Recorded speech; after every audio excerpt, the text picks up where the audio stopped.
नमस्कार मित्रांनो, स्वागत आहे तुमचं पुन्हा एका नवीन अशा रोमॅन्टिक लव्ह स्टोरीमध्ये. तर मग चला सुरुवात करूयात आजच्या या भागाला. हॅलो डॅड, सपना तिच्या बाबांशी बोलत होती. हॅलो माय लव, कशी आहेस? मी ठीक आहे, पण खूप थकवा वाटतोय. या दिवसात असंच होतं. तू पोटात असताना तुझी आई पण अशीच लो फील करायची. बाबा, मला तुमची फार आठवण येते. मलाही तुझी फार आठवण येते. एरवी तू तुझ्या शूटमुळे नेहमीच घराबाहेर असतेस, तेव्हा असं काही वाटायचं नाही, परंतु यावेळी तू तुझ्या सासरी आहेस म्हणून जरा फील होत आहे. आज अजय अंकल, तारा आंटी आणि तन्वी पण आलेत. तुम्ही पण यायला हवं होतं. 2-3 दिवसात मीही येतोय बाळा. अजय आणि तारा तुझ्याशी नीट बोलतायत ना? हो, तारा आंटी तर आधीसारख्याच आहेत. त्या आताही शुभांगीला पसंत करत नाहीत. त्या शुभांगीला खूप टोमणे देऊन बोलतात आणि मलाही खूप चांगलं वाटतं. सपना, तू शुभांगीचा इतका हेट करू नकोस. She is a nice girl and human. तिच्यामुळेच तू आज त्या घरात आहेस हे विसरू नकोस. ती तुमच्या दोघांमध्ये येणार नाही. तू उगाच तिला त्रास देऊ नकोस.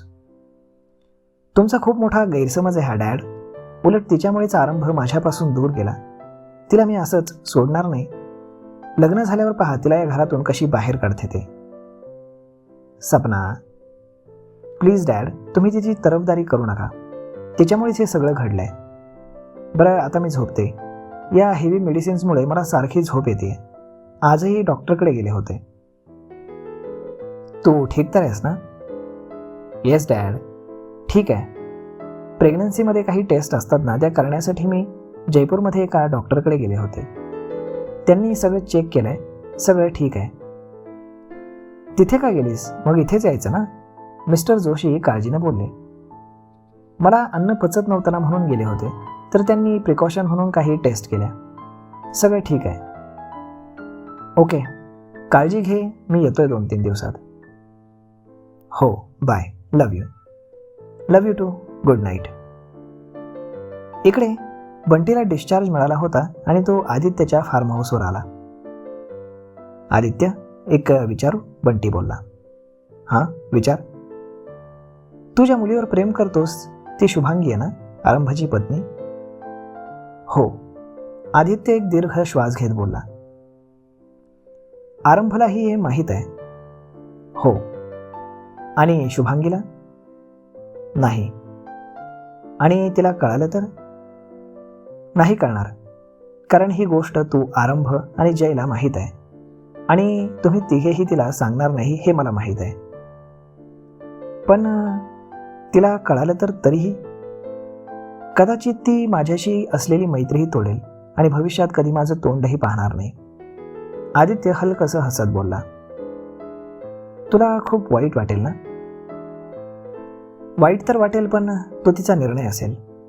त्यावेळी तिचा जो काही निर्णय असेल तो मला मान्य राहील. तिने जरी माझी मैत्री तोडली तरी माझ्या बाजूनं ती नेहमीच माझी एक फ्रेंड असेल. भविष्यात कधीही तिला माझी गरज भासली तरी मी हजर राहीन. तू खरंच एक सच्चा आशिक आहेस. आय विश की तुला तिच्यासारखी मुलगी मिळावी. नाही मिळणार, आदित्य बोलला. कारण तिच्यासारखी ती एकच आहे. कुणीही तिची बरोबरी करू शकत नाही, ना सौंदर्यात ना स्वभावात. तिचं मन, तिचं हृदय तिच्या बाहेरच्या सौंदर्यापेक्षाही खूप सुंदर आहे. एकदम भोली झल्ली है मेरी शुभांगी. खुदा उसे हमेशा खुश रखे.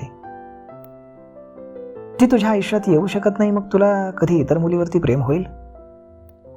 प्रेमाचं माहीत नाही, पण इश्क कुणावरच होणार नाही. शुभांगी माझं प्रेम नाही, इश्क आहे. तिची जागा इथे आहे, हृदयात, आणि ती कायम तशीच राहील. किती मोठ्या दिलाचा आहेस यार तू. तुझ्या प्रेमासाठी तू तुझ्या दुश्मनाची हेल्प करतोयस. असा दुश्मन ज्याच्यावरती तुझं प्रेम हे प्रेम करतं. तुला त्रास नाही होत? होतो ना, खूप त्रास होतो. प्रेम म्हणजे मिळवणं नाही, तर प्रेम म्हणजे त्याग. तिचा आरंभावर खूप प्रेम आहे. आरंभही तिच्यावरती खूप प्रेम करतो. दोघेही एकमेकांसाठी अनुरूप आहेत. मी त्यांच्यामध्ये कसा येऊ? माझं प्रेम माझ्यासोबत जरी नसलं तरी माझ्या हृदयात कायम राहील. वा, यू आर ग्रेट. खरंच बाहेरच्या जगात एक माणूस म्हणून तू कसाही असलास ना तरी एक प्रेमी, एक आशिक म्हणून तू सगळ्यांच्या वर आहेस. Hats up to you bro, Bunty बोलला. आदित्य खिन्नपणे हसत आकाशातील त्या चंद्राकडे पाहत होता. खरंच तर आहे, प्रत्येकाला त्याचं प्रेम मिळतंच असं नाहीये. इकडे लग्न आता 4 दिवसांवर आलं होतं आणि आरंभ सगळं नियोजन लावून हवेलीत आला. त्याला पाहून सगळे खूप खुश झाले. आ गया हमारा लाडे सर, दादीसा त्याच्या कपाळावरती आपले ओठ टेकवत बोलली. मी पण आलोय, जय गाल फुगवत बोलला. हाय मेरा बच्चा, इधर आ, दादीसांनी त्याला मिठी मारली. कैसी है आप, जय बोलला. ठीक हूं, तू कसा आहेस? मस्त, जय बोलला. बाहेर कोण आलंय? शुभांगी किचनमध्ये होती ती केसरबाईसांना बोलली. हुकुम आए है, आरंभ, केसरबाई बोलली आणि आरंभचं नाव ऐकून शुभांगी खूपच खुश झाली. ती हातातलं काम टाकून पळतच बैठकीत आली. जवळपास 15-20 दिवसांनी ती आरंभला पाहत होती. ती येताच आरंभ जागेवरनं उठला. त्याच्या चेहऱ्यावरती एक खूप मोठं हसू होतं. त्यानं हात पसरले आणि तिच्याकडे जात होता. शुभांगीही हात पसरून त्याला मिठी मारण्यास तयार होतीच की पाठीमागनं सपना येऊन त्याला बिलगली आणि शुभांगीचे हात लगेचच खाली गेले. तिच्या डोळ्यात टचकन पाणी आलं, जे घरातील सगळ्यांनी पाहिलं. Aarambh, I miss you so much, Sapna त्याच्या मिठीत जात बोलली. I miss you too, how are you, Aarambh तिला मिठीत घेत एकदम प्रेमानं आणि काळजीनं विचारत होता. फाईन, तू नव्हतास ना तर मला बिलकुल करमत नव्हतं. रिअली? इथे तुझी नीट काळजी घेत नव्हते का? आरंभ सगळ्यांवरती नजर फिरवत बोलला. तुझ्या या सपनानं आमच्या नाकात नुसता दम केलाय. हे नको ते नको, स्वयंपाक शिकायच्या नादात तर कच्चं करपलेलं खारट तिखट असं काहीही खाऊ घालते आम्हाला, आणि हा म्हणतोय हिची नीट काळजी घेतली नाही का? अवंतिका नाक मुरडत बोलली. सॉरी बुवा, मला तसं म्हणायचं नव्हतं, आरंभ हसत बोलला. आरंभ, सगळ्यांनी माझी खूप काळजी घेतली, खास करून शुभांगीनं. तिनं माझे अगदी सगळे नखरे झेललेत. सपना मुद्दाम शुभांगीकडे पाहत बोलली. आणि मी, तारानं लगेच सूर लावला. येस आंटी, तुम्ही पण. तुम्ही आल्यामुळे तर मला आरंभची कमी जाणवत नव्हती. कशी आहे शुभांगी? जयनं शुभांगीला मिठी मारली. ठीक हूं, राणी नाही आली का? आम्ही दोघे इथे म्हटल्यावरती तिथे कोणीतरी हवं ना. ती लग्नाच्या दिवशी येणार आहे, जय बोलला. जय, आरंभ के साथ तुम्हारी भी शादी करवा दे, अजय सिंग बोलले. मी तर तयार आहे अंकल, पण माझी राणी अजून तयार नाही, जय नाराज होत बोलला. तीही तयार होईल, ती इथे आली की मी स्वतः तिला विचारेन आणि ती मला नाही म्हणणार नाही, दादीसा बोलल्या. लव्ह यू दादीसा, जय हसत दादीसांना मिठी मारत बोलला. तुम्ही फ्रेश होऊन या, आपण आरामात बोलू, अजय बोलले. शुभांगी, मला तुझ्या हातची कॉफी हवी आहे, जय बोलला. आणते. तिने आरंभकडे पाहिलं तर तो काहीच बोलला नाही. मग थोड्या वेळानं जय, शुभांगीनं जयच्या रूमच्या बाहेर उभं राहून त्याला आवाज दिला आणि ती आत आली. जय, ती रूममध्ये इकडे तिकडे पाहत होती. शुभांगी, जय बाथरूममधून बाहेर आला. कॉफी, शुभांगी हसत बोलली. थँक्यू, जयनं कॉफीचा मग हातात घेतला. नाराज आहेस का? जय तिच्या चेहऱ्याकडे पाहत बोलला. नाही तर, ती नकार देत बोलली. डोंट लाय, दिसते तुझ्या चेहऱ्यावर. मी नाराज असले काय आणि नसले काय, कोणाला काय फरक पडतो, ती बोलली. कोणाला पडो अथवा न पडो, मला पडतो. बोल, काय झालंय, जय बोलला. फिलिंग्स किती लवकर बदलतात ना. त्याला प्रॅक्टिकल वागणं म्हणतात शुभांगी, जय बोलला. राईट, पण मला नाही ना जमत प्रॅक्टिकल वागणं, खूप त्रास होतो, ती रडत बोलली. हे हे हे डोंट क्राय, डोंट क्राय, जय तिला समजावत बोलला आणि त्यानं तिचे डोळे पुसले. इतकं मोठं घर आहे, सगळे किती आनंदात आहेत, खुश आहेत, पर मैं नहीं हो जय, ती डोळे पुसत बोलली आणि तिथून निघून गेली. आरंभ जयच्या रूमच्या बाहेर उभा होता, जे त्यांचं बोलणं ऐकत होता. ती जाताच आरंभ जयच्या रूममध्ये आला. जय त्याच्याकडे रागाने पाहत होता. झालं तुझं समाधान? तिला असं ट्रीट करून तुला आनंद तर नक्कीच होत नसेल, जय बोलला. ती स्वतःच यासाठी कारणीभूत आहे. आरंभने त्याच्या हातून कॉफीचा मग घेतला. आरंभ, तिला सगळं खरं सांगून का टाकत नाहीयेस? सगळं खरं सांगितलं होतं, पण तिनं विश्वास नाही ठेवला. खूप हर्ट होते यार ती. तुला कसं काहीच वाटत नाही? जय त्याच्यावर रागावून रूमच्या बाहेर निघून गेला. आरंभ कॉफी पीत विंडोच्या बाहेर पाहत शांतपणे उभा होता. तिला असं पाहून त्याला किती हर्ट होतंय हे फक्त त्यालाच माहीत होतं. इकडे शुभांगी तिच्या रूममध्ये तिचं सामान आवरत होती. शुभांगी, जय तिथे आला. तू इथे आहेस आणि मी तुला खाली शोधतोय. काही हवंय का? शुभांगी बोलली. हो. काय? तुझ्या या सुंदर चेहऱ्यावर एक गोड स्माईल. मग ती हलकसं हसली.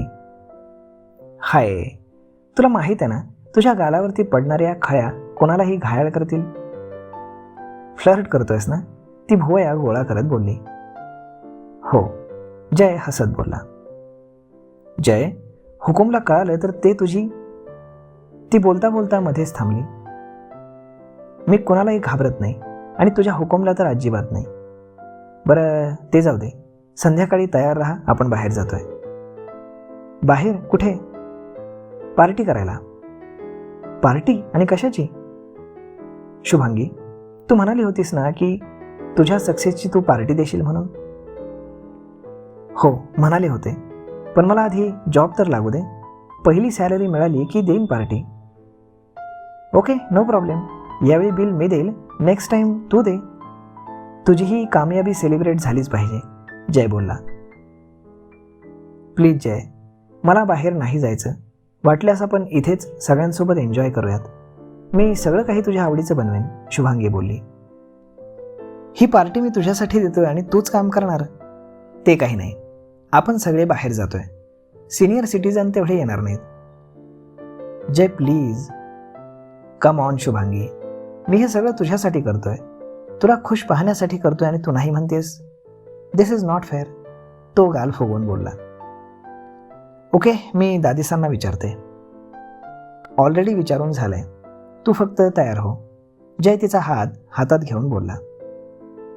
ठीक आहे, शुभांगी हसत बोलली. इकडे सपना, आर यू रेडी? आरंभ सपनाच्या रूममध्ये येत बोलला. येस. तिने ग्रीन वन पीस घातला होता. कशी दिसतीये? ब्युटिफुल. बट तू हे का घातलंयस? छान नाहीये का? छान आहे, पण आता आपलं लग्न होणार आहे आणि सगळे तुला माझ्या बायकोच्या रूपात पाहतील म्हणून म्हटलं. ओह, लेहंगा घालू? चालेल. कोणता घालू? दिस वन. आरंभने तिला एक ब्ल्यू कलरचा लेहंगा काढून दिला. ब्ल्यू? ती तोंड कसं तरीच करून बोलली. मला खूप आवडतो, आरंभ बोलला. ओके, सपना वर वर हसत बोलली. लवकर तयार हो, मी बाहेर आहे. हो, आलेच. मग इकडे सगळे तयार होऊन बैठकीमध्ये उभे होते. आले का सगळे? आरंभ हातातील घड्याळ पाहत बोलला. सगळे आलेत, फक्त शुभांगी राहिली आहे, जय बोलला. ती पण येणार आहे? सपना शॉक होत बोलली. हो तर मग तिच्यासाठी तरी पार्टी आहे, तन्वी बोलली. तिच्यासाठी? सपना आश्चर्यानं आरंभाकडे पाहत होती. जयनं दिली पार्टी, आरंभ बोलला. ती एक्झाम पास झाली ना, त्याची पार्टी आहे, जय बोलला. ओह, सपना चेहऱ्यावरती खोटं हसू आणून बोलली. तिला आधी वाटलं होतं की आरंभ आणि तीच बाहेर जातीये, परंतु बैठकीमध्ये सगळ्यांना पाहून तिचा डिसमूड झाला आणि त्यामध्ये शुभांगी देखील येणार म्हणून तिला अजूनच राग आला. शुभांगी, सियानं तिला आवाज दिला. जी, आई दीदी. शुभांगीचा आवाज आला आणि काही सेकंदातच ती पायऱ्यांवरनं खाली उतरताना दिसली. नेव्ही ब्ल्यू रंगाच्या लेहंग्यामध्ये ती अत्यंत सुंदर दिसत होती.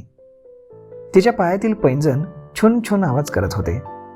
हातातील बांगड्या किनकिन आवाज करत होत्या आणि मोकळे केस आणि त्यावरती बिंदी.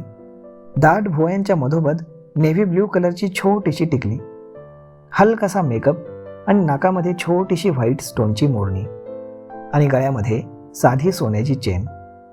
एरवी तिच्या डोक्यावर पदर असायचा, परंतु आज तिनं खांद्यावरनं ओढणी घेतली होती, त्यामुळे तिचे ते लांब मोकळे सुंदर केस खूपच छान दिसत होते. तिला पाहून सपनाला अजूनच राग आला. वाव, लुकिंग ब्युटिफुल, जय आणि रतन एक साथच बोलले. नजर नका लावू माझ्या भाभिसांना, तन्वी बोलली आणि शुभांगी सगळ्यांच्या समोर येऊन उभी राहिली. हा मीच गिफ्ट केलेला लेहंगा आहे ना, सिया मुद्दाम बोलली. जी दीदी.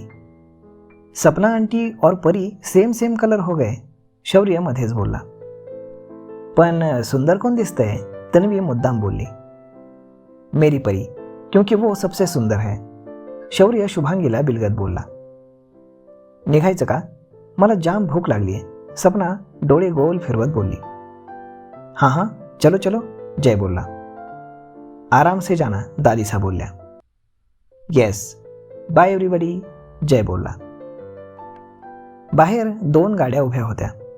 पहिल्या गाडीत आरंभ आणि सपना बसले, तर दुसऱ्या गाडीमध्ये जय, शुभांगी, सिया, रतन आणि तन्वी बसल्या. शौर्य कम, आरंभ बोलला. मुझे परी के साथ बैठना है, शौर्य बोलला. आ जाओ, शुभांगी देखील हसत बोलली. लेकिन मुझे काकासा के साथ भी बैठना है, शौर्य बोलला. शौर्य जिद नहीं करते, आ जाओ, सिया बोलली. नो, शौर्य हाताची घडी घालून गाल फुगवून बोलला. शौर्य बाबू प्लीज, शुभांगी बोलली. No means no. शौर्य, काकासासोबत सपना आंटी बसली आहे ना, सिया बोलली. त्यांना म्हणा की मग या गाडीत बसा म्हणून. शौर्य, सिया त्याला रागावत बोलली. भाभी इट्स ओके. सपना, तू जयच्या गाडीत बसशील, शौर्य ना खूप जिद्दी आहे, तो ऐकणार नाही, आरंभ सपनाला बोलला. आरंभ पण मी ऑलरेडी इथे बसली आहे ना, सपना काहीशा रागात बोलली. Sapna please, he is a small, तो नाही ऐकणार आणि मला तो नाराज झालेला आवडत नाही, आरंभ बोलला. शुभांगी इथे मागे बसेल ना, शौर्य कम, सपना बोलली. नो, मला परी आणि काकासांच्या बाजूलाच बसायचंय, तू मागे बस, शौर्य तिला रोखून पाहत बोलला आणि सपनाला त्याचा खूप राग येत होता. ओके फाईन, सपना नाक मुरडत बोलली आणि गाडीतनं खाली उतरली. ती मागे बसणार की शौर्याने तिचा हात धरला. तिनं काय या आविर्भावामध्ये त्याच्याकडे पाहिलं. याला पण यायचंय, होल्ड इट, शौर्याने मांजर तिच्या समोर केली. ही तीच मांजर होती जेव्हा आरंभने शुभांगीला घाबरवलं होतं. ई शी, मी याला हात नाही लावणार, दूर दूर ठेव, सपना किळस करत अंग झाडत बोलली. ही इज माय फ्रेंड आणि तो माझ्यासोबत येतोय. शौर्याने मांजराला पाठीमागच्या सीटवर बसवलं आणि तो सपनाकडे पाहू लागला. डिस्कस्टिंग, ती तंतनत बोलली आणि जयच्या गाडीकडे निघून गेली. शुभांगी जा, जय हसत बोलला. मग शुभांगी देखील गाडीतून बाहेर आली. सपना तिच्याकडे रागाने पाहत जयच्या बाजूला जाऊन बसली. शुभांगी अजूनही तिथेच उभी होती. परी लेट्स गो, उशीर होतोय, शौर्य तिला हाताला धरून ओढत बोलला आणि मग शुभांगी आरंभच्या गाडीमध्ये त्याच्या बाजूला जाऊन बसली. तर मग मित्रांनो, पहा आता काय काय घडतं या प्रेम टू स्टोरीमध्ये. तर मग मित्रांनो, हा भाग, ही लव्ह स्टोरी तुम्हाला कशी वाटली हे तुम्ही आम्हाला कमेंट करून नक्कीच सांगा. आणि जर आवडली असेल तर आपल्या जवळच्या मित्रमंडळींसोबत देखील हा व्हिडिओ तुम्ही शेअर करायला विसरू नका. धन्यवाद.